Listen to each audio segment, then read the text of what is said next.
Good morning, everybody. My name is Danei. I'm product manager for language technology at SAP, and thank you very much to Josef and Andrea for inviting me here to share our experience at SAP. In my talk, I would like to really outline the relevance of multilingual data to the linguistic quality of SAP's content. Now, which content is SAP actually translating? So first of all, we are translating our software product, which is the Enterprise Resource Planning System, which is majorly composed of three big components, that is finance, logistics, and human resources.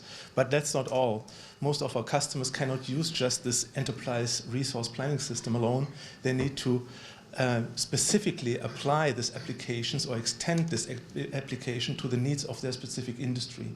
So most of our products are industry-specific applications, like in the areas of automotive, of healthcare, aerospace and defense, also government or insurance, and many, many other industry sectors. I think we cover quite all.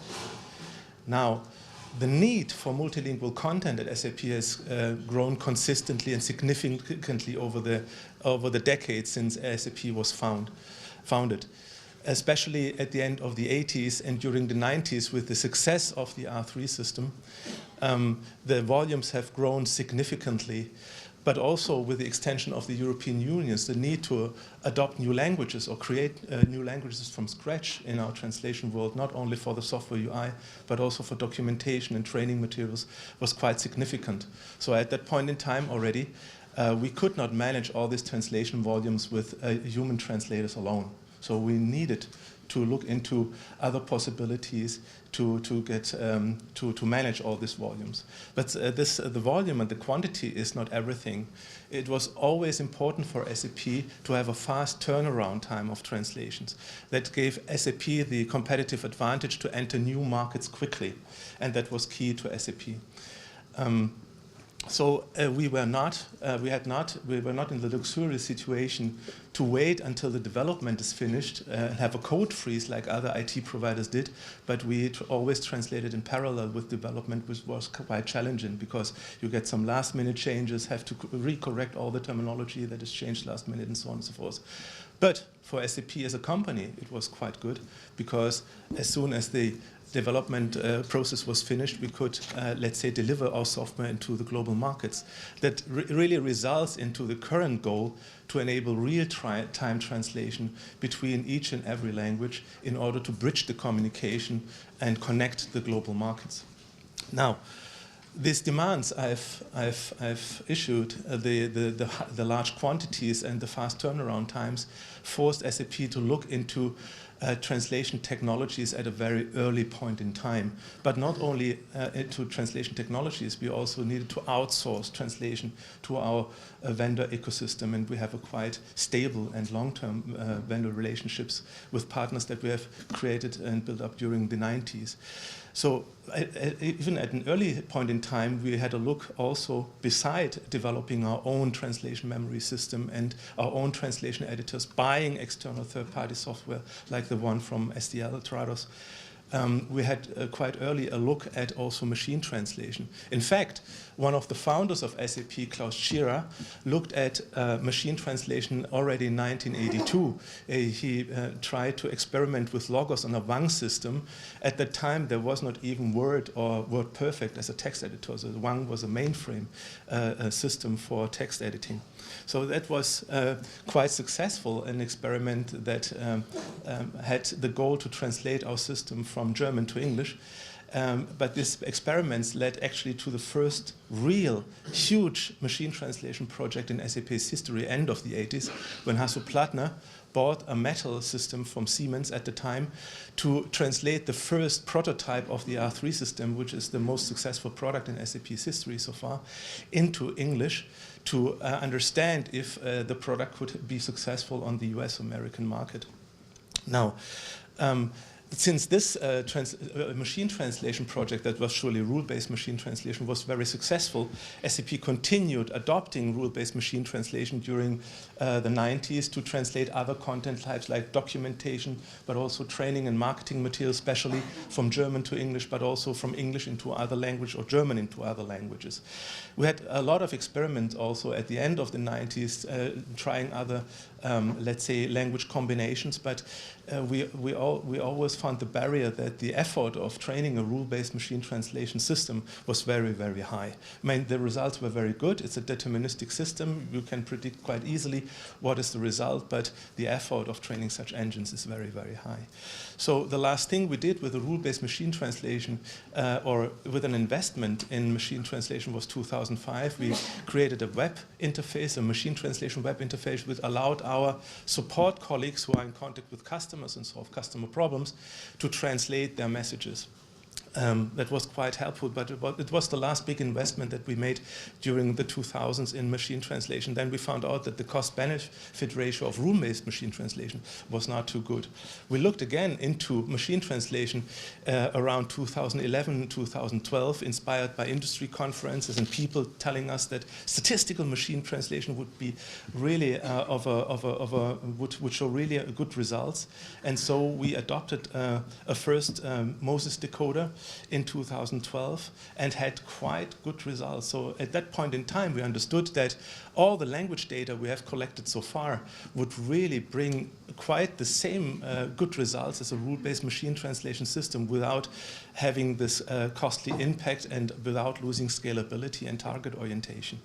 So that's the reason why we let's say, explored statistical machine translation, developed statistical machine translation, and piloted it for at least the most important languages for SAP at the time. And from that day on, 2014-15, we brought it into more and more departments and more product types, more and more content types.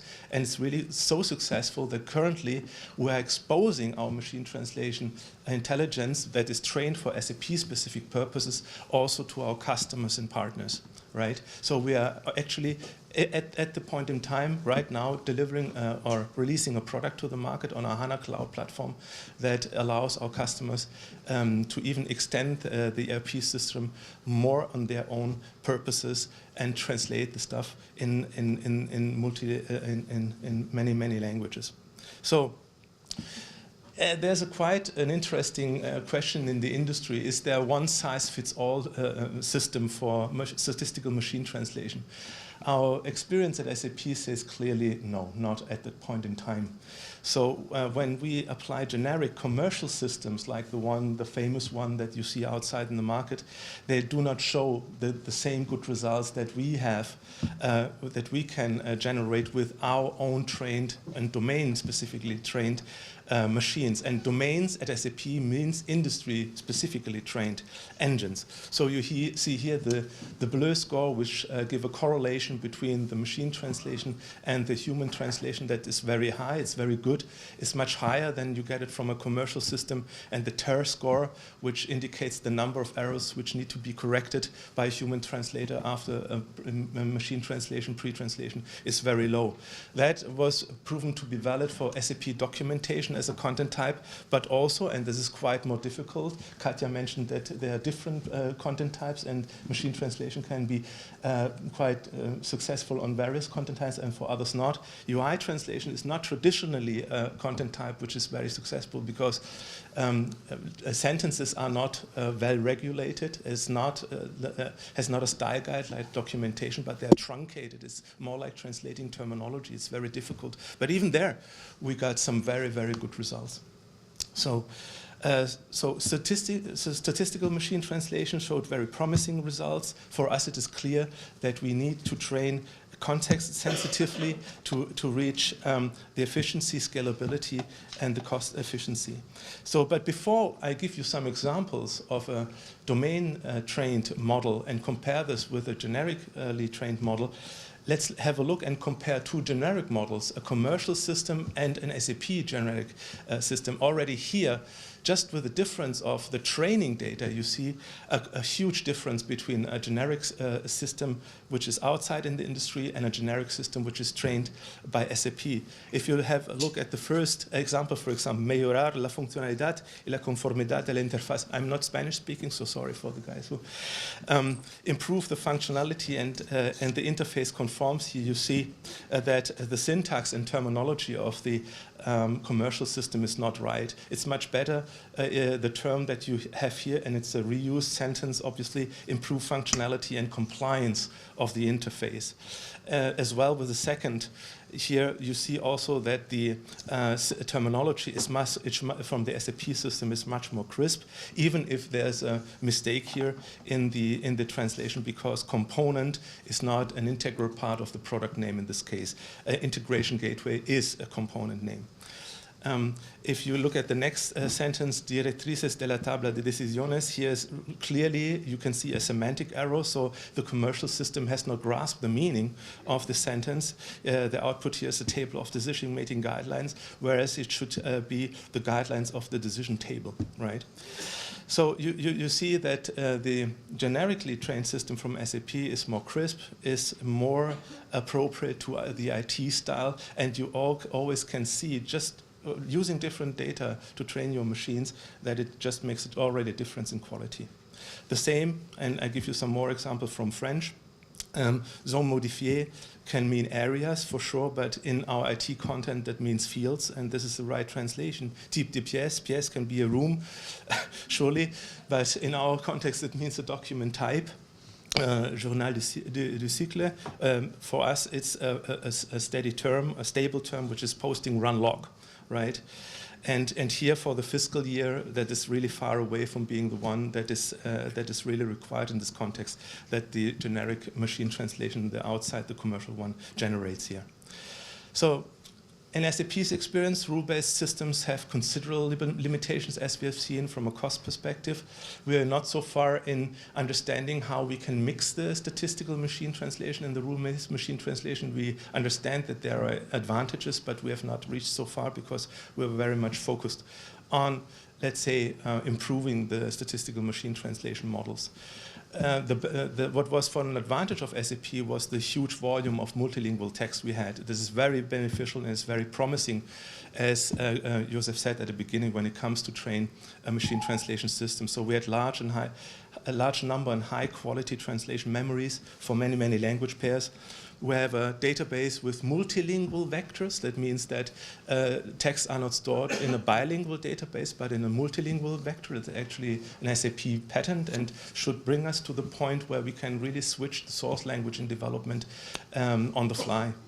So that is what we are highly interested in, to really facilitate the development process on a global level.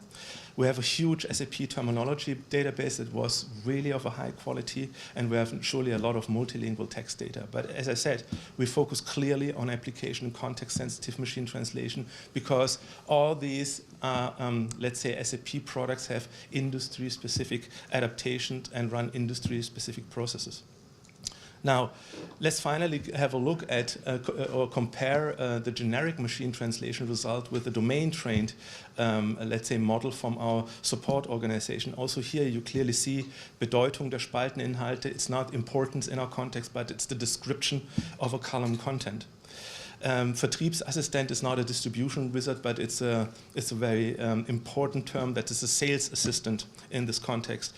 Shopping in our business environment, in our economic, or Einkauf in our economic environment doesn't mean shopping, but purchasing. And surely the last one is very technical as well. So, but it's not said that if you train a domain-specific system that you can easily apply to another domain. So it's hard to apply a machine that has been trained for automotive to a healthcare environment. That is not possible. That would really lead to untranslated words, incorrect translation, ambiguities, long-winded translation, and so on and so forth. But we have seen that there are similarity or parentships in domains. For example, logistics has quite a good similarity or parentship to automotive, or finance with an insurance application. So we can mix certain domain models together in order to achieve a quite better result at this point in time. So let's summarize to a certain extent. We have also done some studies and tried to really take out of domain corpora, such as the Europal or Common Crawl. But having these sources alone to build up machine translation, that does not provide high quality for real-world corporate content translation. So what we want to point out is that having in-domain training data from the target domain is essential to really achieve high quality. But what is the flip side of the coin here is obviously also what is a problem in the infrastructure world, that the training of this domain-specific engines is quite costly. It's a lot of effort to train these engines. There are also system costs involved. So everybody tends to automate all this creation of domain-specific engines. So we have also tried to understand how can we reduce this total cost of ownership, reducing training costs and infrastructure costs. Here we are trying or experimenting to set up a cross-industry engine, let's say one engine, which does not provide the same good results as engines which are specifically trained for a specific domain, but they come quite close to it. But in this case, you need other corpora, parallel corpora, to support it and to achieve the good results, like, for example, the Europal.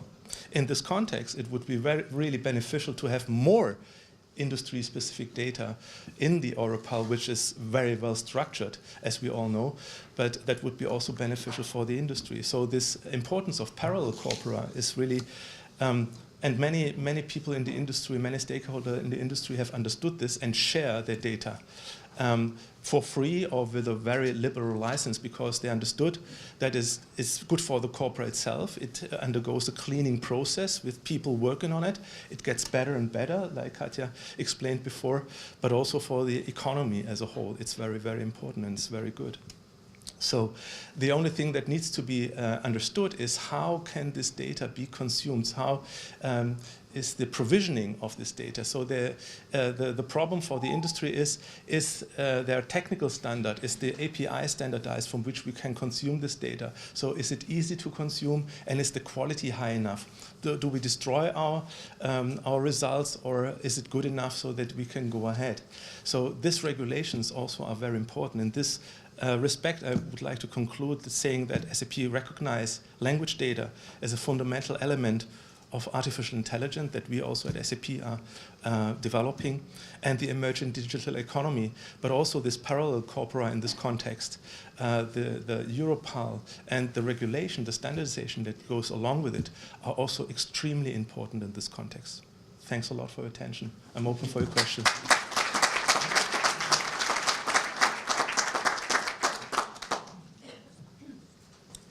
Yeah, actually from my side also, thank you for this very interesting presentation. Well, the situation that we have now probably is, well, are there any questions actually? It looks not, but if there are, in any case... Maybe just a quick comment. What I found amazing this morning was the close connection between research and applications that we saw with Moses, for example. So there are two giants in the room here. One giant is the EC, and another giant is SAP. It's one of the biggest European companies, I guess.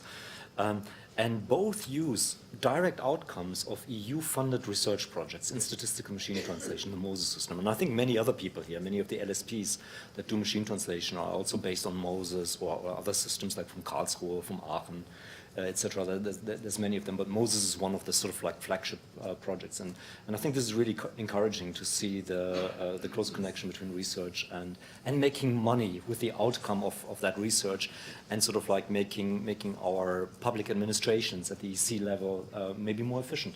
Also connecting markets and economy. Yeah? Thanks a lot. Yeah, thank you again.